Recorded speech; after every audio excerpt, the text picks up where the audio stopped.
Welcome back to our study on the book of Romans. This is the Romans Education Part 7, and this is session 68. We've been talking about how do we know this is the place in the education where Satan is going to begin to come against us. We've been talking about that issue back in Israel's Time Past program, looking into the book of Proverbs, and we got to the place where I'm going to turn you to a passage to be able to see that example of what God was calling them to do back when He was asking for them to be the light of the world. This is going to be in Deuteronomy chapter 4, so I need to give you just a little bit of context about that. We know that Israel had come out of Egypt, they had wandered in the wilderness, and now they're about to have their second opportunity to go into the promised land. And so God tells Moses, the word Deuteronomy means a second giving of the law. So He's going to have him go back over the law a second time. But not only that, there are some additional things that Moses is going to go over as well. And among those additional things are some operations that he wants Israel to labor with God in once they get into the land. And those two of those issues, I should say, is for them to function as the light of the world and the salt of the earth. By the way, every time those are mentioned, they're always mentioned in that order, and they're mentioned in that order for a reason. Because they cannot function as the salt of the earth until they have begun to be the light of the world. Now I'm going to give you more detail about that so you'll understand why that's the case, but I'm just kind of setting it up there. So now, and you understand that Israel's impact, in fact, you know what, hang on, I need to erase something on this board because I'm fixing to need that board space.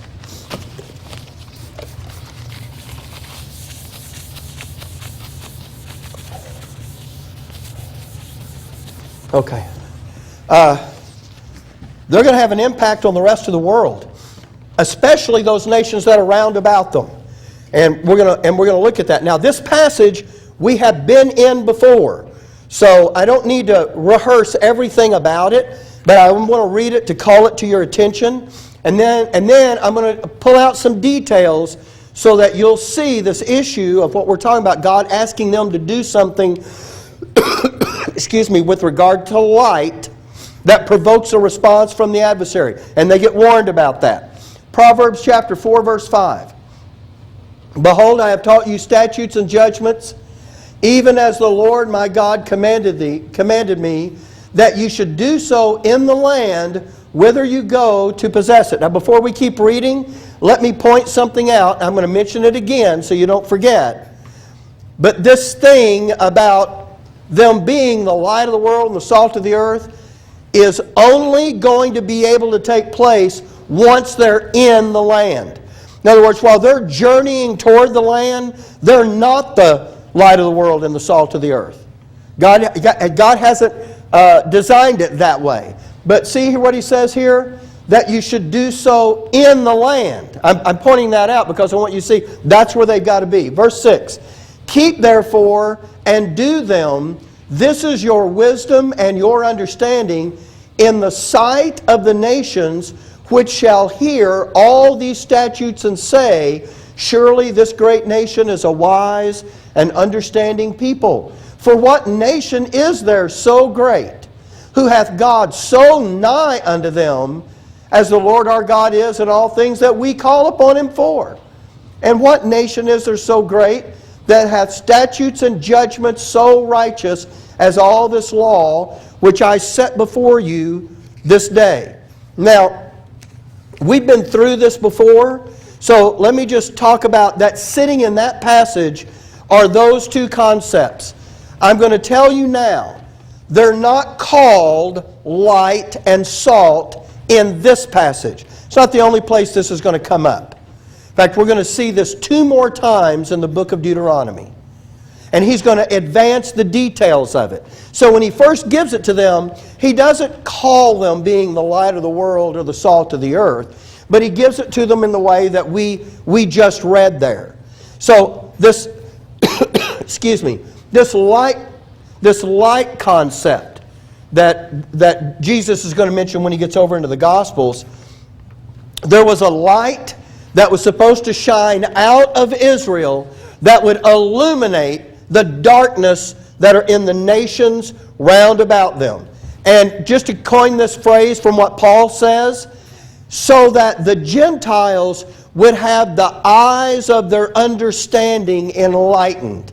In other words, what they're doing by functioning as the light of the world is seeing the truth about what is going on in the world. To see the truth of what Satan has hidden under his darkness. To be able to expose what he is doing for what it really is. Now we'll talk about the salt concept for a moment. And salt, when you put salt on food, it gives it a flavor. And you know what it does? It increases your appetite for the food. It makes people's dietary restrictions aside, the salt, and by the way, when I used to hear that concept taught back over in the Gospel of the salt of the earth, they always talked about salt being a preservative. But that's not the issue here. The issue is that a light would shine out to Israel, from Israel to the nations of the world so that they could see some things and understand that they couldn't see before. And then the salt aspect, once they did that, once they saw some things, then the salt aspect would give them a spiritual hunger to know Israel's God. It created an appetite in them to know the true and living God. And so, by the way, that's what it means about the savor concept. Remember what Jesus said? But if the salt has lost its savor, wherewith shall it be salted? So the nation had to remain true to who they were supposed to be, or otherwise the Gentiles wouldn't see anything by a light. They wouldn't see a light that exposed anything different than what they had, and there would be no great attraction for them. And so those things would not be working.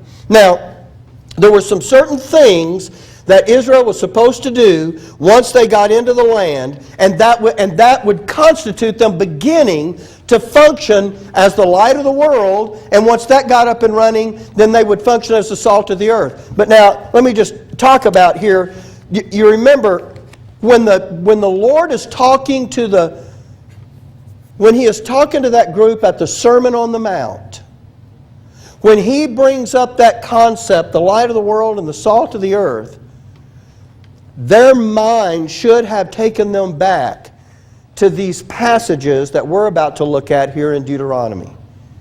Because back here in Deuteronomy 4, this is the first time God lays out what all this is supposed to be and how it is supposed to work. He is going to bring those issues up again over in chapter 11. He's going to bring them up again a third time a little further over in the book of Deuteronomy. And as he gets ready, and as he does that, each time he does it, he's going to fill in more detail, and he's going to put more meat on the bones, so to speak, about what all this is really about. And so, I don't want us to lose track of this, but as we're looking at this, as Israel did this thing that enabled them to begin to function as the light of the world. When they did this thing, and by the way, I meant to point this out as we were reading and I didn't stop and do it. Let me just look at it right here. Look at, look at the highlighted part here in verse 6. For this is your wisdom and your understanding in the sight of the nations which shall hear. Those are two things. There's something they're going to see, and there's something they're going to hear. Now, does that remind you of anything? Think back where we are in Romans 13. Something that can be seen and heard. Does that ring a bell with us? When we're casting off the works of darkness, or we're putting on the armor of light. You remember what that is? That is a public display that can be seen and heard. That's the same thing we're doing when we're casting off and putting on. We're publicly, vocally disassociating ourselves from the works of darkness and lining ourselves up vocally and publicly by our actions and by our words with the light of the truth. This is the same. I'm pulling this out because you need to see that what's spelled out here, he doesn't say cast off and put on. But what he is doing here is he's talking about what those terms mean. The nations are going to see something and they're going to hear something. So whatever it is that they're going to be called on to do, and we'll see that, to begin to function as the light of the world, has to be seen and it has to be heard. And until that begins to happen, there is no light. There's another thing about that with the adversary, so I'm just going to wait and talk about that in just a little bit. But so now, when they do this, what we're also going to see here is that they're going to expect some trouble from the adversary because he's working to produce and maintain that darkness. Now, let's break this down real quickly. Verse 5. Therefore shall you lay these words up in your heart and in your soul and bind them. You know what? I think I skipped a verse. Oh, did I go too far? Oh, I did. Here it is.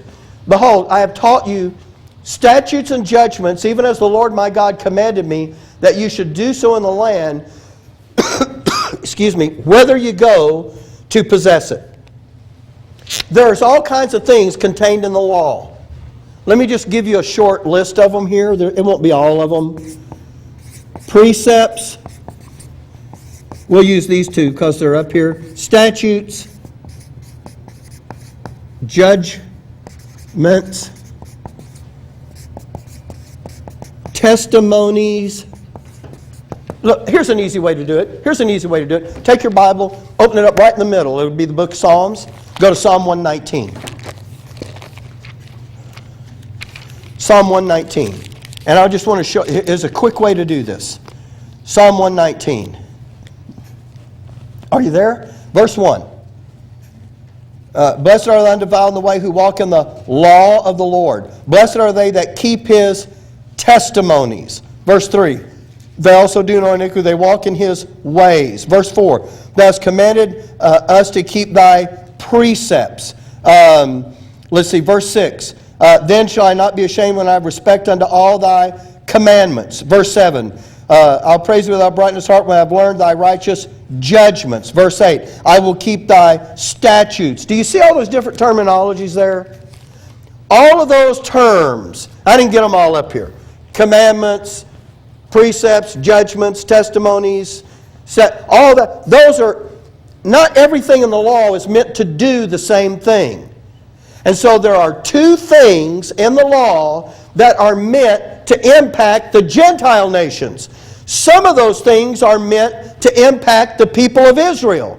But other things in the law are meant to impact the nations around them. And the two things that impact the nations around them, he said, I have taught you statutes and judgments. So these two right here, out of that whole list of things that's contained in the law, those are the things that they do in the land. And when they do, the nations are supposed to look at those statutes and judgments and go, wow, there isn't any God like Israel's God. There's no nation like the nation of Israel. Because those two elements of the law are meant to produce something in the Gentiles. And so, and by the way, those statutes and judgments, they're the thing that serves as the beacon or the lighthouse that's going to shine the light to the Gentiles. Now, verse 6, verse 5, verse 6. Keep therefore and do them. For this is your wisdom and your understanding in the sight of the nations, which shall hear all these statutes and say, and here it is, surely this great nation is a wise and understanding people. For what nation is the... Oh, you know what I'm thinking about as I read this? I know Israel's program, I know it's to the Gentiles and all of that. But what we were talking about just before we started this second session, where someone was observing things about this assembly because of the sonship education, and I told you about those complimentary statements that were made about you. You know what? That's kind of the equivalent thing, isn't it? That someone is looking at this group and going, wow, I just haven't ever seen that. That there are some things that are made to make that, okay, but it's not part of the law, but you get my, okay, anyway, that's what I was thinking of. So, verse 7, what nation is there so great who hath God so nigh unto them? And then down in verse 8, and what nation is there so great that hath statutes and judgments so righteous as all this law? So, those are the things that there's something about that they're going to be seeing, and there's something about that they're going to be hearing. Now for them, this light is shining to the nations. The light that we're going to be, when we put on the armor of light, that light has its primary impact on the heavenly places with principalities and powers. So it is different in that sense. It's still light and darkness, but what that light is trying to do is going to be a little bit different. By the way, but just as I said a while ago, the same thing with us. By casting off is the public repudiation. By putting on is the public display of associating ourselves with the things of the truth. Okay, now I made a note here in my notes. It's not in your notes, but I was real tempted to talk to you about an issue here, but I knew that we would be running out of time if I did that. So I'm going to skip it, although I did put it in here. I'm really tempted to talk about it because it's neat, but we'll let it go. Maybe we'll talk about it another time. But when you're talking about our godly thinking, our godly living, and our godly labor, let me ask you, if you're talking about that which can be seen and heard, are you talking about what's going on in just your mind? No. In other words, what's in your mind has to translate into the godly living and the godly labor. Those are the things now that get seen and heard. I'm just pointing that out because we're going to come back to that, and I'm going to show you how this is working over in Romans 13. That's supposed to create jealousy, just like the Israel was supposed to create jealousy, right? In a sense, you could sure say it that way. Yeah, because they're going to be looking at what God is doing in the nation of Israel, and they're going to look at that and they're going to go, we don't have any gods that do that. And this is all going to stand out in stark contrast. So when someone comes along and says, your gods aren't real, you know what? Some of them are going to go, well, no wonder this thing wasn't happening the way I thought it was supposed to be happening, right? Now, let's look at this in Deuteronomy 11. Because I gave you this to say that there really is two parts to this, where part of it is light, part of it is salt. They're going to be shining this out to the nations. But now, that's all you have. Now I want to take you to Deuteronomy 11, and I want to show you the mechanical means by which this was supposed to work in the people. And when I say the mechanical means, you understand what I'm saying. In other words, how does this happen? How do we get this to take place? Okay, so here it is. Deuteronomy 11, verse 18. Therefore shall you lay up these my words in your heart and in your soul, and bind them for a sign upon your hand, that they may be as frontlets between your eyes. And ye shall teach them your children, speaking of them when thou sittest in thine house, and when thou walkest by the way, when thou liest down, and when thou risest up. And thou shalt write them upon the doorpost of thine house and upon thy gates, that your days may be multiplied, and the days of your children in the land which the Lord sware unto your fathers to give them, as the days of heaven upon the earth. I've read that passage a lot of times in my life, but I'm going to break this down for you, and I'm going to show you some. When you look at that, I hope that you're seeing the things that are happening that are in that passage. The first thing is, he is talking to them about where his words are supposed to do their effectual work. Let me just show you the verse. Therefore shall you lay up these my words in your heart and in your soul. That's where the words are supposed to do their effectual work, even in God's program with Israel. Now there's a method. Someone would look at that and say, okay, so how do we get these words of the law? How do we get them in our heart and soul? What's the mechanical means to make that happen? Well, that's going to be given to you in the next part of the verse. And bind them for a sign upon your hand, that they may be as frontlets between your eyes. Look, if you bound that on your hand, you know what that means? You'd be noticing that. You'd be aware of that no matter what you were doing all day long. I'm not saying that's what we do. But we're talking about Israel and the law. And there was something in the law that was meant to have an impact on them, and that's the way they were going to do it. Now, that's for the adults. The rest of the passage talks about, here's how you're going to do it with your kids. For you, bind them for a sign upon your hand, that they may be as frontlets between your eyes. If you had something that was hanging here all day long, would you be aware of it? Yeah, it would get your attention. Now, look at the children. Here's the next verse, 19. And ye shall teach them your children, speaking of them, when thou sittest in thine house, when thou walkest by the way, when thou liest down, and when thou risest up. Now, what is he saying when he's saying all of that? When you're in the house, when you're walking somewhere, when you get up, when you go to bed, what's he saying? All the time, right? There isn't any time that you can't use that as an opportunity to teach these things about the law to your children. And then look what he says in verse 20. And thou shalt write them upon the doorpost of thine house and upon thy gates. Now, if it's on the doorpost of the house, you know what that means? Every time you go out, you're looking at it. Every time you come in, you're looking at it. When our visitors come, they're looking at it. When you go out the gates, when you leave your property, you're looking at it. When you come back home to your property, you're looking at it. So here's what he says about the kids. You know what? Write this on the doorpost, write them on the gates, post it so it's always before them, and then talk about it. Speaking of them.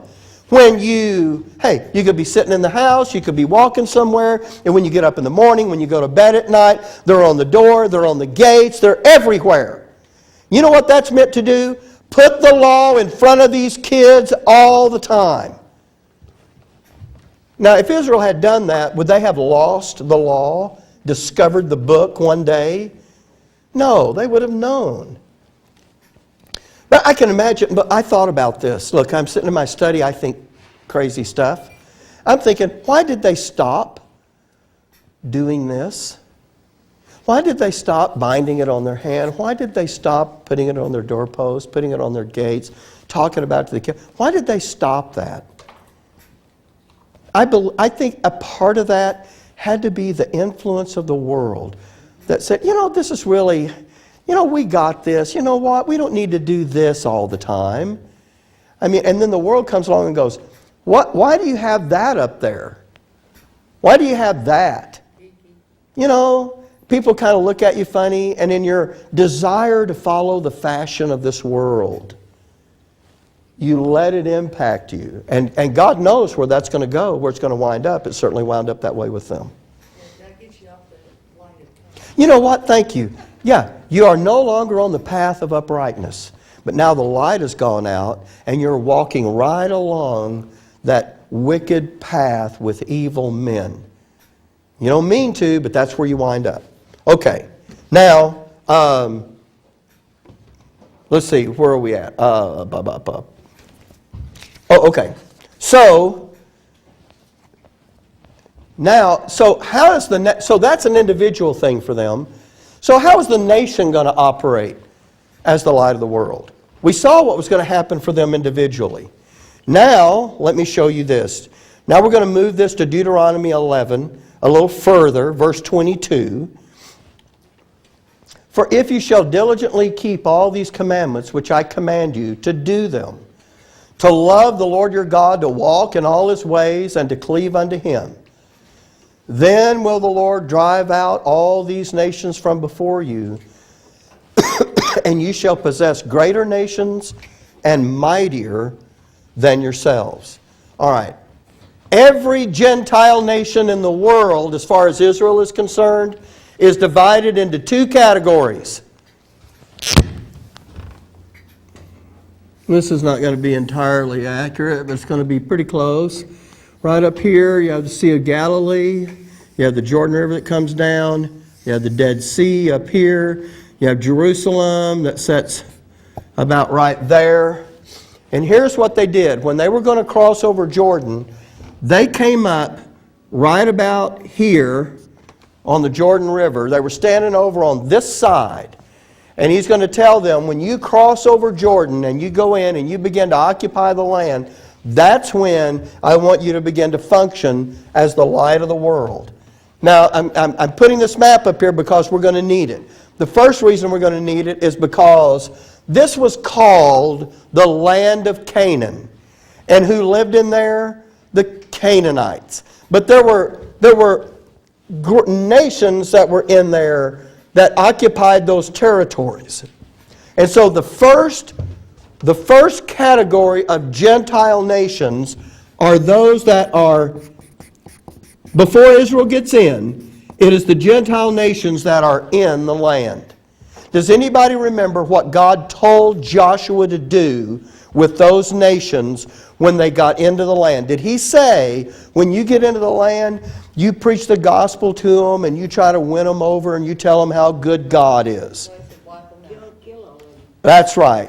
Destroy them, wipe them out, do not make a treaty with them. And there's a reason why. Because the nations that were in this land were not in there by accident.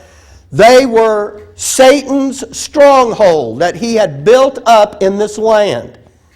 So God says, when you go in and you face the nations that are in the land, wipe them out. But there's a second category of Gentile nations in the world. If the first group is those that are in the land, what's the second group got to be? Those that are out of the land. And when God says, when you get in the land, you destroy the nations that are in the land. By the way, there's something being put on display as they do that. What is that doing to the other nations that are outside the land? When they see Israel go in against nations that are greater and mightier than yourselves, and God says, and then the Lord will drive out all these nations from before you. When they see Israel go in and drive out these other greater and mightier nations, what happens in the minds of the nations that are watching that? Oh, we can't mess with them. Their God is too much. This nation is too much. God is building a testimony here. So in the land, they destroy. Out of the land, here's what He says to them. Once you get into this land, and by the way, do they destroy all of those nations simultaneously in the land? No. It is a process.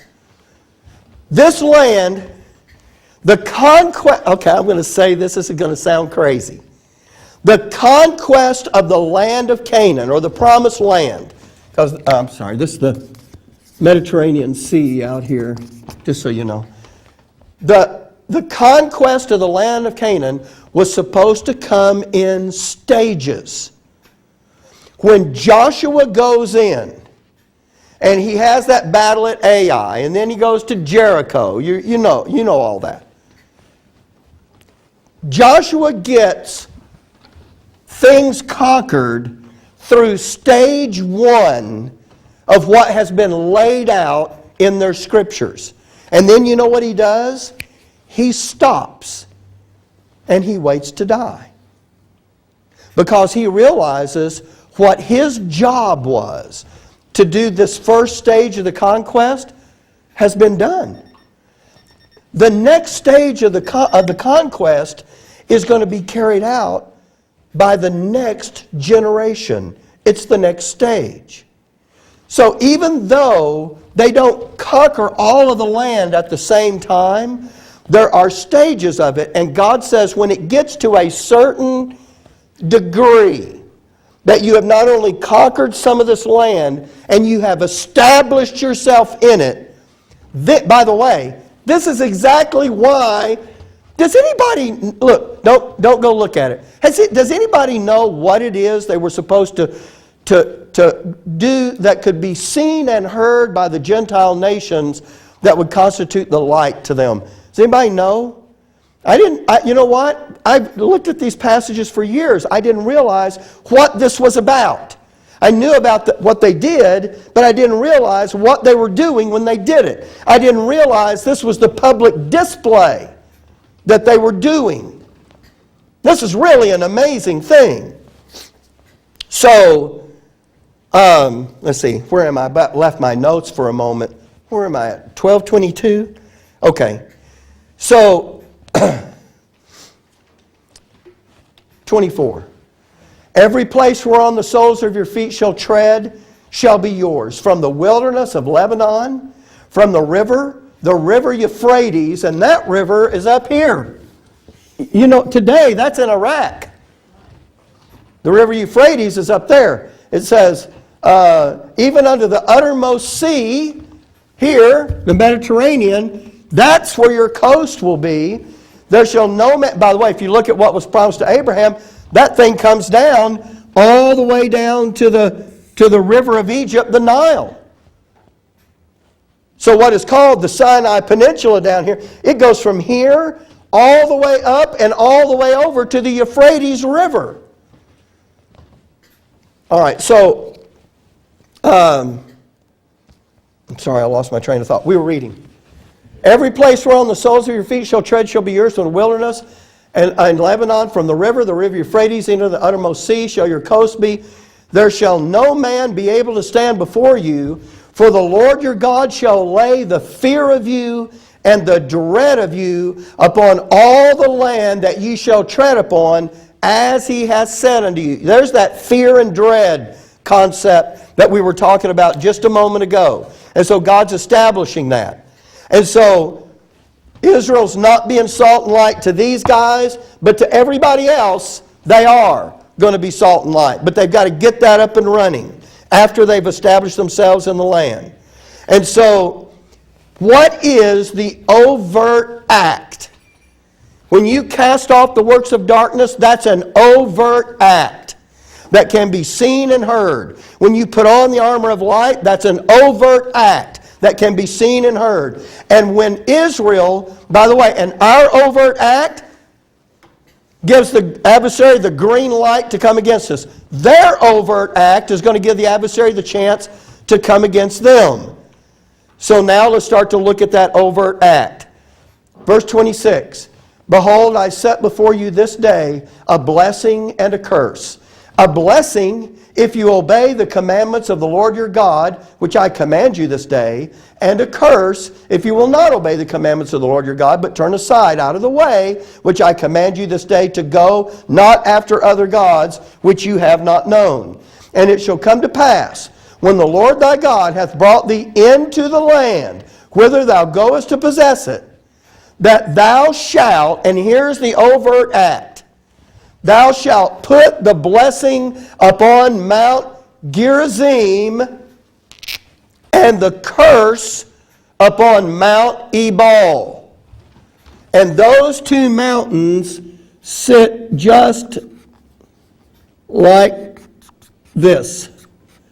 And in 2004, when I went to Israel, we were privileged to be one of the very, because that is not, right now, that area is not under Israel control.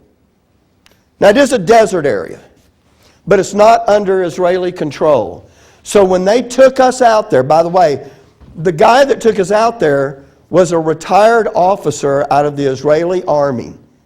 And they had helicopters flying around the whole time we were out there to see if anybody was coming toward our position so they could radio the soldiers on the ground. I had pictures of me with the Israeli soldiers that have their automatic weapons, and we're out there standing between Mount Ebal and Mount Gerizim, and you got helicopter, you got all these deals, and we're in a bulletproof bus. So they were really trying to look out for our safety. My point is, though, I've stood on both of those mountains. And here's well, I don't know if I ought to tell you this or I ought to do. Let's just read the rest of the passage and then we'll talk about it. And it came to pass when the Lord thy God hath brought thee into the land, where thou goest to possess, thou shalt put the blessing upon Mount Gerizim. Now you have to know what that is, because it's not just that one was the mount of blessing, one was the mount of cursing. They were that because they put the blessing on Mount Gerizim, which means something was going on that could be seen and heard. And they put the curse upon Mount Ebal. Now I need to talk to you. Won't get it done today. My alarm went off. But you need to know how they did that. What was that? Because folks, when they did that, that is the first time they began to function as the light of the world, because putting the blessing and the curse on those two mountains was something the Gentile nations would see and hear, and that would produce the light of the world. Now, I need to keep reading. Verse 30. See, we just said in 29, put the blessing on Mount Gerizim, the curse upon Mount Ebal. Are they not on the other side Jordan, here, by the way where the sun goeth down, in the land of the Canaanites, which dwell in the Champaign, over against Gilgal, beside the plains of Morah? Why does he give you all of that? Why is he giving you the GPS locator signal for where these mountains are? Two reasons. Number one, if you're Israel, have you ever been in that land? No. You said, well, the spies went in. Hey, except for a couple of them now died out. Here's the thing. He had to tell them where to go do this. This, by the way, the plains of Morah, right there. That's the area that's known as the plains of Morah. And when he says, look, it's on the other side, Jordan, by the way, where he didn't say where the sun goes down. If you're following where the sun goes down, what will you wind up doing? Walking all the way around the world. He didn't say where the sun goes. He said by the way. There is a way. It is a way. It's a major thoroughfare. It's a trade route that the nations used to go through to get to other nations. This is the way that's being talked about here. This is a major trade route. As a matter of fact, right here, when you get past these mounts, it curves up, and it goes up out this way, and guess where it goes to?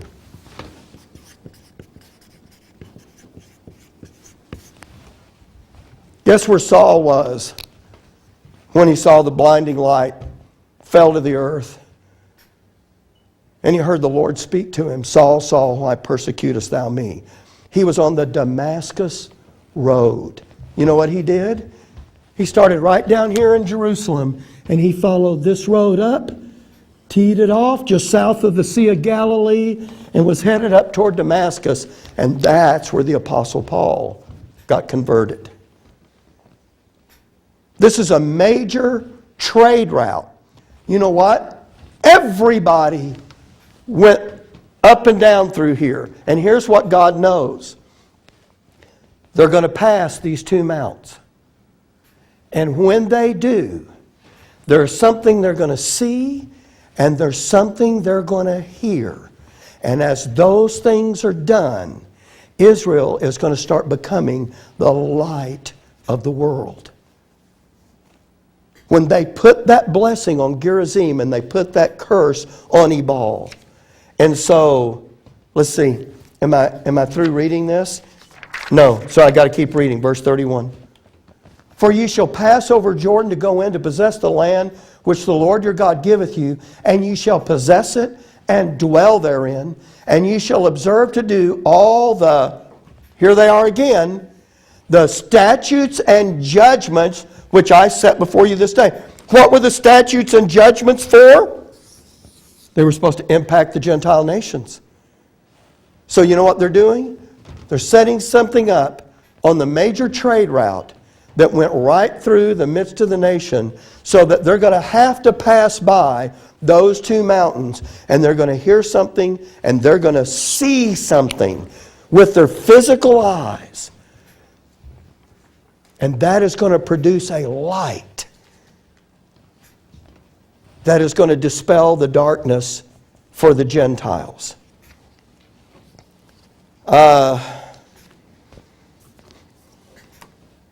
One more verse. Two more verses. No, I did that one, didn't we? Oh, that's it. By the way, where the sun goes down. I already talked about that. Okay, so here's what I'm going to say to you.